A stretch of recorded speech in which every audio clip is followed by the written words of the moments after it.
नमस्कार साथियों। चलिए साथियों, विगत क्लास में थोड़ी सी टेक्निकल प्रॉब्लम हो गई। क्लास तो है जो है तब हो गई थी। चलिए वहीं से आगे अपन प्रारंभ करते हैं। इंसुलिन की बात करें तो इंसुलिन जो है इसके बारे में हम चर्चा कर रहे थे कि ये जानवरों की चर्बी से बनी है। किससे बनी है? जानवरों की चर्बी से। अब जानवरों की चर्बी से बनी है तो यहाँ पर जो है वो नैतिक समस्या उत्पन्न हो रही है इसको लेने में। तो डीएनए रिकॉम्बिनेंट टेक्नोलॉजी अपनाएगी और डीएनए रिकॉम्बिनेंट टेक्नोलॉजी में ह्यूमन और इंसुलिन को उपयोग में किया गया। तो ह्यूमन का हुम और इंसुलिन का लीन लेकर हुमुलिन बनाया गया। ये हुमुलिन जीन अभियांत्रिकी जो है इसका उपयोग करके जीन स्तर पर क्या किया गया, परिवर्तन करके जो है वो हुमुलिन बनाया गया और इसका उपयोग जो है वो डायबिटीज का इलाज करने में किया जाता है। तो हुमुलिन का निर्माण कैसे हुआ? तो हम कह सकते हैं जीन स्तर पर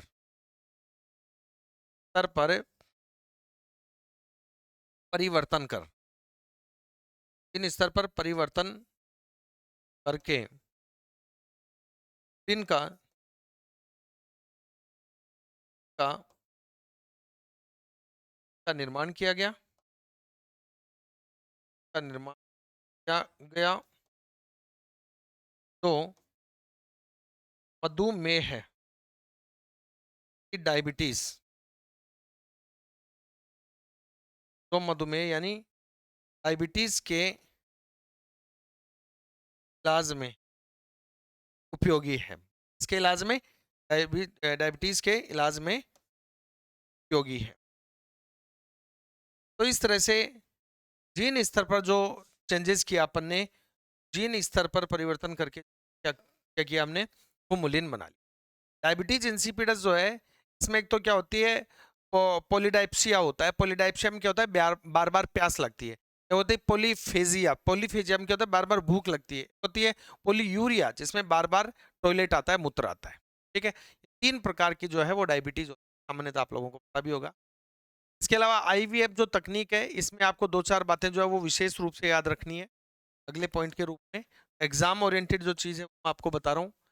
आईवीएफ आईवीएफ में आपको ध्यान रखना है, इसका पूरा नाम इन विट्रो फर्टिलाइजेशन है। विट्रो फर्टिलाइजेशन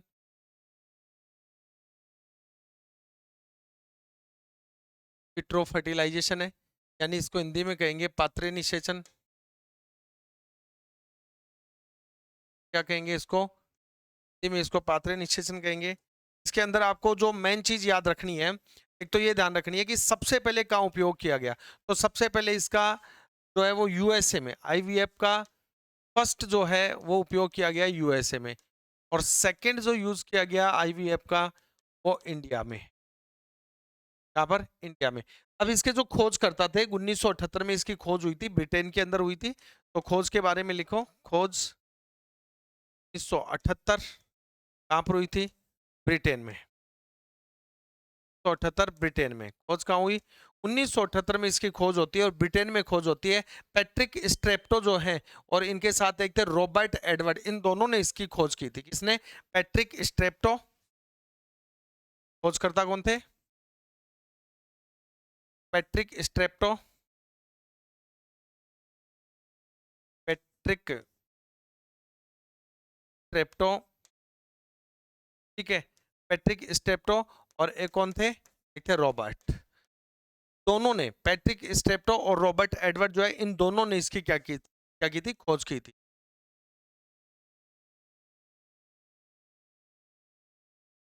रॉबर्ट एडवर्ड, तो पैट्रिक स्ट्रेप्टो और रॉबर्ट एडवर्ड, इन दोनों ने इसकी क्या की थी? खोज की थी। भारत में 1979 के अंदर 5 माह बाद, तो 79 में, 1979 में, भारत की बात करें, भारत में, भारत में 1979 में डॉक्टर कौन थे? तो सुभाष मुखोपाध्याय, कलकत्ता के थे। कहाँ के थे? सुभाष मुखोपाध्याय थे, कलकत्ता के।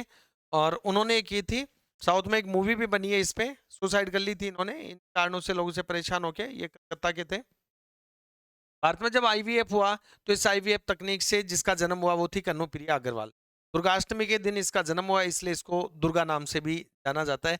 कुछ कमियों के कारण जो है आईवीएफ टेक्नोलॉजी जो है वो कुछ कमियां रह गई थी। तो 1979 में फर्स्ट कौन था? कन्नुप्रिया, कन्नुप्रिया अग्रवाल, कन्नुप्रिया अग्रवाल।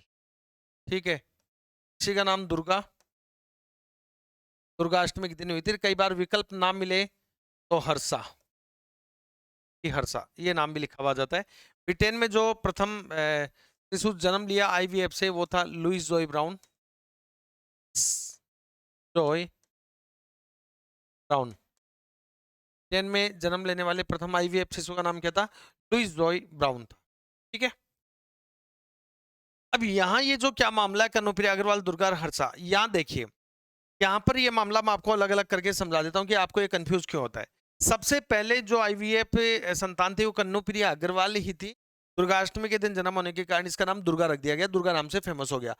लेकिन इसकी जो आईवीएफ है उसमें कुछ कमियां रह गई थी आईवीएफ टेक्नोलॉजी में, जिसके कारण से जो है वो मेडिकमेंट्स मिले थे सुभाष कश्यप को, और सुभाष उपाध्याय, सॉरी सुभाष मुखोपाध्याय जो थे उनको बैड कमेंट्स मिले तो सहन नहीं कर पाए और उन्होंने सुसाइड कर ली थी इसके कारण से। इसके बाद आईवीएफ जो तकनीकी है इसका इस आईवीएफ तकनीक से सफलतापूर्वक जन्म लेने वाला पहला शिशु जो है वो हर्षा है। तो मैं यहाँ इसको अलग इस तरह से लिख देता हूँ, आईवीएफ तकनीक से, आईवीएफ तकनीक से सफलतापूर्वक जन्म लेने वाला, सफलतापूर्वक जन्म लेने वाला हर्षा, बेबी हर्षा। तो आईवीएफ तकनीक से सफलतापूर्वक जन्म लेने वाला बेबी जो था वो हर्षा था, और कुछ कमियां रह गई थी कनुप्रिया अग्रवाल में। पहली कनुप्रिया अग्रवाल ये दुर्गा ही है, लेकिन सफलतापूर्वक में हर्षा आता है। तो जहां कनुप्रिया या दुर्गा नाम नहीं आए वहां पर बेबी हर्षा नाम आएगा, तो वो में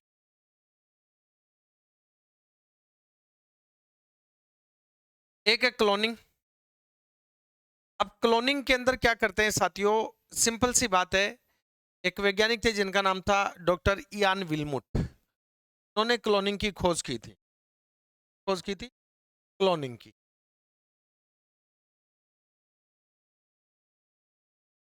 क्लोनिंग, और इस क्लोनिंग के खोजकर्ता कौन थे?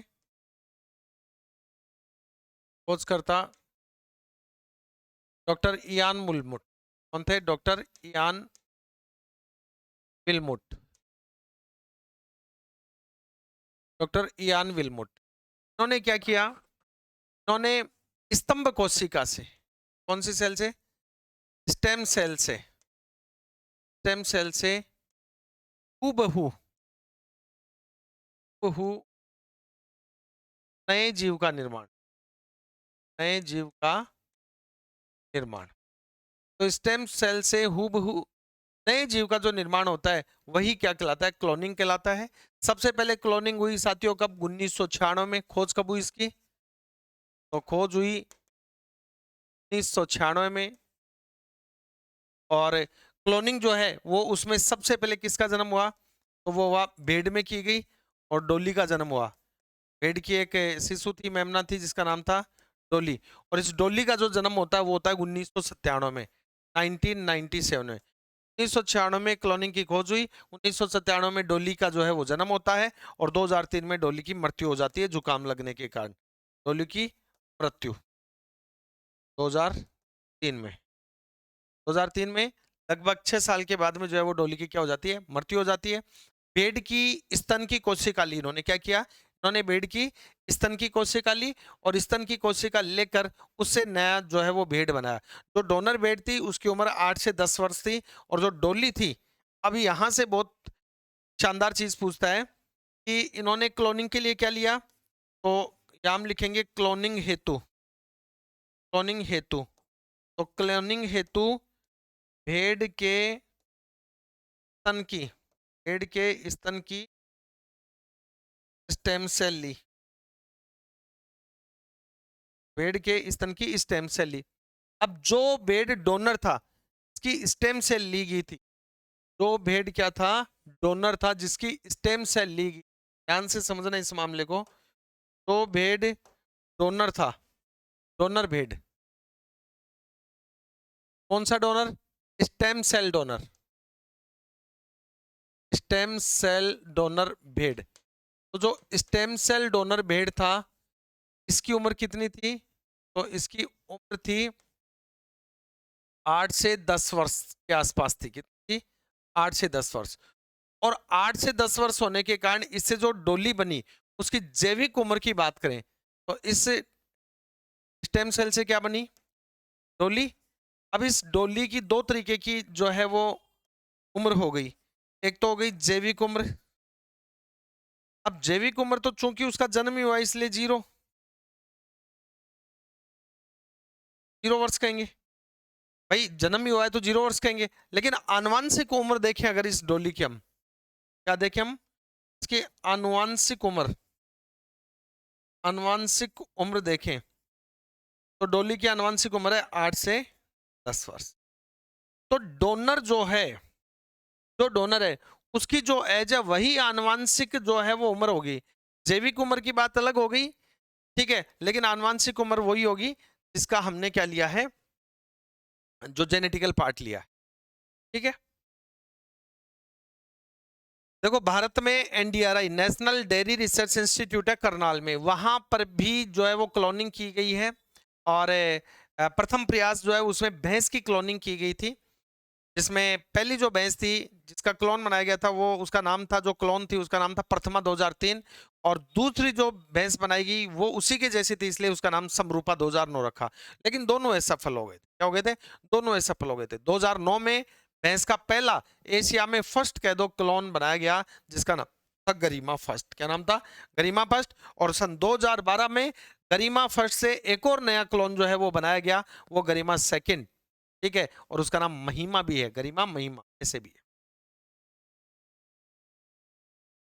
और एक खास बात है, एनडीआरआई करनाल ने अब तक जो है वो 25 क्लोन बनाए, जिनमें से 13 क्लोन जो है वो जीवित है। ठीक है। तो भैंस का क्लोन पूछ ले तो प्रथमा और फिर समरूपा, लेकिन वो जीवित नहीं रहते। और पहला जो क्लोन है जो जीवित रहा 2009 में, वो गरिमा है साथियों। ठीक है। और दूसरा गरिमा से बनाया गया महिमा है। पश्मीना बकरी है, पश्मीना बकरी, श्रीनगर में पश्मीना बकरी का भी वो बनाया गया, क्लोन बनाया गया। तो यहां मैं लिख देता हूं भैंस का क्लोन, भैंस का क्लोन। तो भैंस का क्लोन कौन बना रहा है? NDRI, NDRI Karnal Haryana. ठीक है। और भैंस का जो क्लोन है वो कौन सा है? तो प्रथमा 2003, और फिर समरूपा का क्लोन समरूपा 2009। लेकिन दोनों क्लोन असफल, दोनों क्लोन क्या हो गए?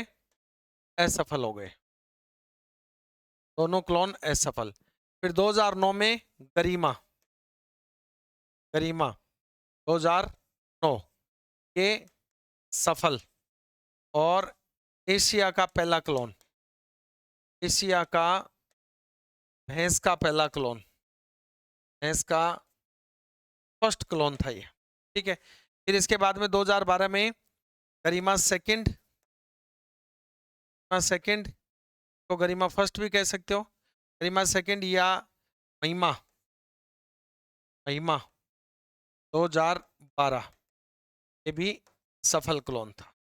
ठीक है। भेड़ की देखें अपन, भेड़ का क्लोन देखें तो श्रीनगर में देखेंगे अपन। देखो भेड़ का क्लोन, ठीक है, पहले तो हमने देख लिया भाई, शुरुआत ही वहीं से हुई थी। लेकिन ओ सॉरी, मैंने भेड़ बोल दिया, बकरी का क्लोन, भेड़ का अपन ने देख लिया, बकरी का क्लोन। और बकरी का क्लोन जो है वो कहां पर है? श्रीनगर में। श्रीनगर की एक बकरी है जिसका नाम है पश्मीना। क्या नाम है? पश्मीना बकरी।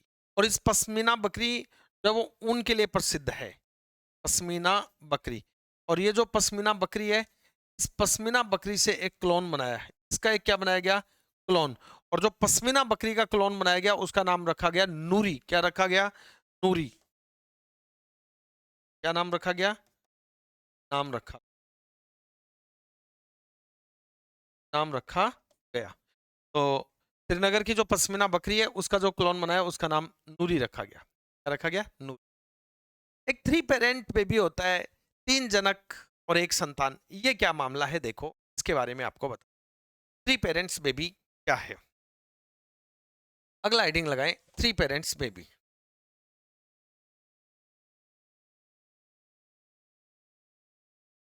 3 पेरेंट्स बेबी। 3 पेरेंट्स बेबी के अंदर क्या होगा, जनक कितने हैं, 3, और संतान कितनी है, 1।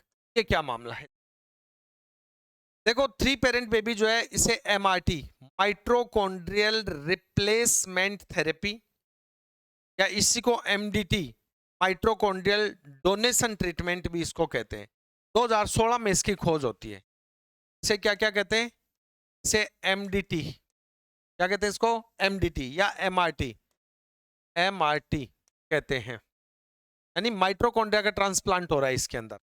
कब खोज हुई इस 3 पेरेंट्स बेबी की, तो इसकी खोज होती है 2016 में। कब खोज हुई, 2016 में इसकी खोजकर्ता कौन थे, तो जॉन झेंग थे। कौन थे, जॉन झेंग। खोजकर्ता कौन थे इसके, 3 पेरेंट्स बेबी के खोजकर्ता थे जॉन झेंग। जॉन झेंग जो है वो इसके क्या थे साथियों, खोजकर्ता थे। स्थान केंद्र जो था वो न्यू होप फर्टिलिटी सेंटर इन्होंने खोला यूएसए, न्यूयॉर्क में। केंद्र का नाम क्या था जहां पर इन्होंने 3 पेरेंट बेबी जो है वो उत्पन्न किया, तो उसका नाम था न्यू होप फर्टिलिटी सेंटर। क्या नाम था, न्यू होप फर्टिलिटी सेंटर। ये कहाँ था, न्यूयॉर्क में था। कहाँ था, न्यूयॉर्क यूएसए में। इन्होंने, जॉन झेंग जो है, इन्होंने न्यूयॉर्क यूएसए में एक new hope fertility centre open किया। वहां पर इन्होंने 3 पेरेंट्स बेबी जो है इसका जन्म किया। देखो इसके अंदर क्या किया गया कि सबसे पहले देखिए, समझिए, ये आपके माइंड में भी आ रहा होगा कि साहब ये क्या मामला है, इसके बारे में थोड़ा सा बताओ बढ़िया से। ठीक है, तो देखो क्या, इसको समझो। एक है डोनर मादा, एक कौन है, ये एक डोनर मादा है। डोनर मादा अब क्या डोनर करेगी, डोनेट करेगी, देखेंगे। ये जो डोनर मादा है इसके अंदर जो है वो माइट्रोकॉन्ड्रिया है और न्यूक्लियस है। ये है इसका क्या, माइट्रोकॉन्ड्रिया, ये क्या इसका न्यूक्लियस। तो हमने क्या किया, इसके दोनों चीजें अलग कर ली। हमने इसके एक तो किसको अलग कर लिया, न्यूक्लियस को अलग कर लिया, और ये अपन ने किसको अलग कर लिया, ये इसका जो माइट्रोकॉन्ड्रिया था इसको हमने अलग कर लिया।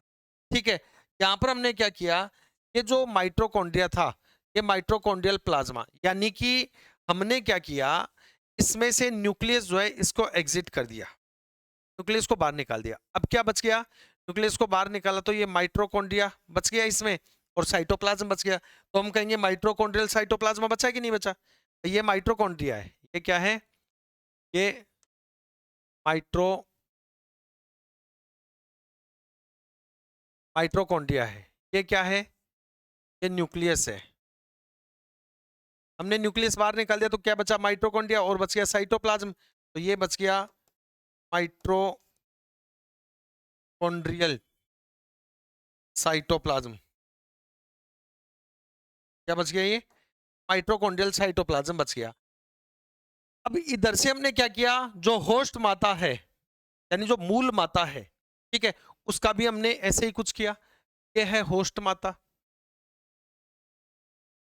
होस्ट माता को मूल माता कह दो, मूल माता, यानी कि जिसके करैक्टर शिशु में आने वाले हैं वो ये।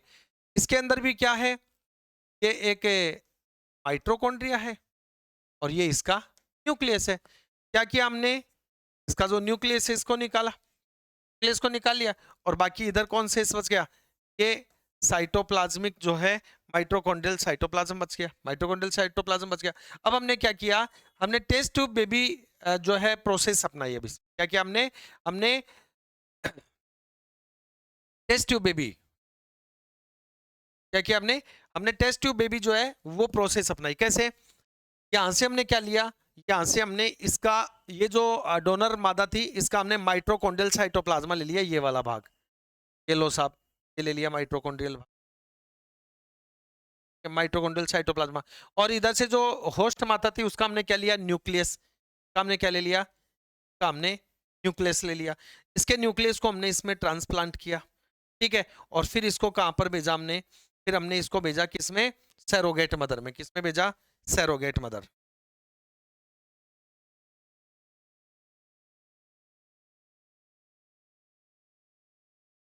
सरोगेट मदर, ठीक है, सरोगेट मदर में। तो देखो अब एक संतान उत्पन्न होगी तो इसमें 3 जनक हो गए। एक तो डोनर माता हो गई जिसने अपना क्या दिया, माइटोकॉन्ड्रियल साइटोप्लाज्मा दिया। एक होस्ट माता हो गई जिसने अपना न्यूक्लियस दिया, और एक सरोगेट मदर हो गई जिसने इसको अपने शरीर में जो है वो स्थान दिया, पाला, ठीक है। और इस तरह से एक नई संतान होती है जिसे 3 पेरेंट्स।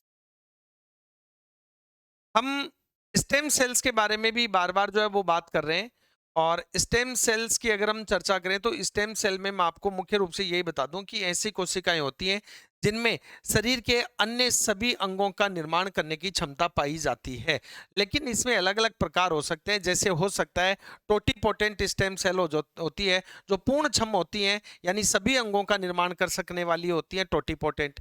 एक प्लूरोपोटेंट होती है जो अत्यधिक क्षमता वाली कोशिकाएं होती हैं, लेकिन विभेदीकरण क्षमता टोटीपोटेंट से कम होती है, यानी प्लेसेंटा नहीं बना पाती हैं। तो हम कह सकते हैं कि टोटीपोटेंट प्लेसेंटा स्टेम सेल, मैं लिख भी देता हूं, देखो स्टेम सेल और स्टेम सेल ऐसी सेल जिनसे नए अंगों का निर्माण हो, जिसमें एक तो टोटीपोटेंट। अब टोटीपोटेंट क्या होती है, सभी अंगों का निर्माण करने की क्षमता रखती है, सभी अंगों का निर्माण, सभी अंगों का निर्माण करने क्षमता वाली, ठीक है। एक होती है प्लूरोपोटेंट, प्लूरोपोटेंट, प्लूरोपोटेंट में प्लेसेंटा का निर्माण नहीं करती, प्लेसेंटा के अलावा, प्लेसेंटा के अलावा सभी प्रकार के, सभी प्रकार के अंगों का, सभी प्रकार के अंगों का निर्माण करने की क्षमता रखती है, निर्माण करने की क्षमता वाली, ठीक है, सभी अंगों का निर्माण करने की क्षमता वाली। और एक जो होती है, लेकिन प्लेसेंटा का निर्माण नहीं करेंगी, एक मल्टीपोटेंट होती है जो संपूर्ण शरीर का और प्लेसेंटा का निर्माण नहीं कर सकती, ठीक है। मल्टीपोटेंट जो केवल कुछ प्रकार की जो सेल होती है उन्हीं का निर्माण करती है, मल्टीपोटेंट, नाम तो मल्टी है, मल्टीपोटेंट। ये क्या करती है, ये केवल कुछ प्रकार की सेल का ही निर्माण, कुछ प्रकार की सेल का ही निर्माण करने की क्षमता रखने वाली होती है। ये कहां से प्राप्त होंगी, ध्यान रखना, प्राप्त बोन मैरो से, बोन मैरो से, यानी कि अस्थि मज्जा से। कहां से प्राप्त होंगी, अस्थि मज्जा से प्राप्त होंगी, अस्थि मज्जा से प्राप्त। और टोटीपोटेंट कहां से प्राप्त होंगी, तो ये होंगी भ्रूण से। कहां से प्राप्त होंगी, भ्रूण से, भ्रूण की स्तंभ कोशिकाएं होती हैं, भ्रूण से 3-4 दिन का जो भ्रूण होता है उससे ये प्राप्त होती है, ठीक है?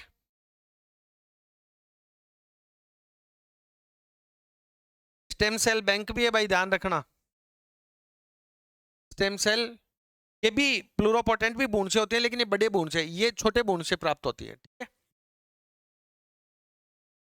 एक नोट लगा के लिख दो, क्या लिखोगे, स्टेम सेल बैंक चेन्नई, लगा के लिखो, स्टेम सेल बैंक का है, स्टेम सेल बैंक है चेन्नई में, स्टेम सेल बैंक का है चेन्नई में, नोट कर लो।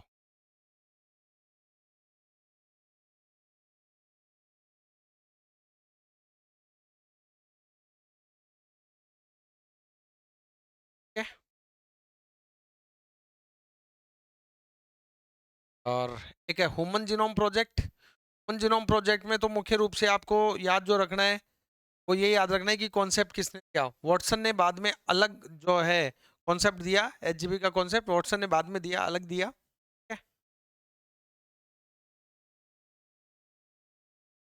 और इसका प्रारंभ जो है वो अक्टूबर 1990 में क्रेग वेंटर की अध्यक्षता में ह्यूमन जीनोम प्रोजेक्ट का प्रारंभ किया गया था। 2003 में ह्यूमन जीनोम प्रोजेक्ट के सफल होने की घोषणा की गई फ्रांसीसी कॉलिंस की अध्यक्षता में।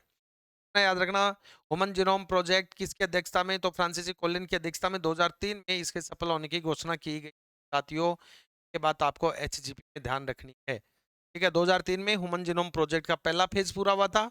सेकंड फेज 2014 में प्रारंभ हुआ और भारत भी अब इसका अध्यक्ष है। काफी फायदे हैं इसके। ह्यूमन जीनोम प्रोजेक्ट की सहायता से आनुवंशिक बीमारियों का इलाज किया जाता है, ये सबसे बड़ा जो है वो फायदा है।